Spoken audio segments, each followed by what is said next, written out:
Pour la défense de l'environnement, d'ici à 2010, la France doit augmenter jusqu'à 20% sa part d'électricité issue des énergies renouvelables. C'est une directive européenne. Et évoquons cette initiative intéressante. Nous nous rendons dans un tout nouveau village situé près de Perpignan qui a fait le choix du solaire. Dominique Dumas, Nathalie Berthier se sont rendus sur place. Des panneaux solaires comme celui-ci, il en sera installé encore des dizaines dans ce lotissement de Saint-Cyprien. Électricité et eau chaude solaire sont à la disposition des habitants de ce nouveau village d'une centaine de maisons et de 200 logements collectifs. Ici, les techniciens raccordent un chauffe-eau solaire thermique de 300 litres pour une seule famille. Mais pour Pauline et Maëlys qui rentrent de la plage, peu importe si cette eau est chauffée grâce au solaire. Leurs parents ont été séduits, pour eux les énergies renouvelables comme le solaire devraient être avantagées. Si on a moins besoin d'apport d'énergie, effectivement, les solutions alternatives peuvent suffire à nos propres demandes.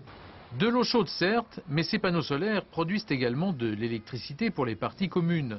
L'éclairage des rues ne coûte rien aux habitants et c'est une contribution à la lutte contre l'effet de serre. L'enjeu principal est que le bâtiment est responsable de 25% des émissions de gaz à effet de serre, de gaz carbonique.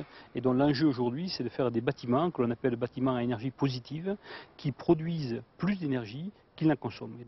Ce lotissement est l'un des plus importants projets solaires de France. Pour le promoteur suisse, il s'agit également de déclencher le bon réflexe en matière d'environnement. Le constructeur a à mes yeux en tout cas une véritable responsabilité par rapport aussi aux générations futures et je crois que c'est avant tout cet élément qui est primordial dans le cadre du choix du solaire, des énergies renouvelables.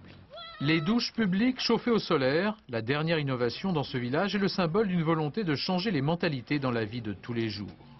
Le plan climat prévoit 1 million de mètres carrés de panneaux solaires pour 2005. Alors que le prix du pétrole est instable, énergie renouvelable rime vraiment avec indispensable.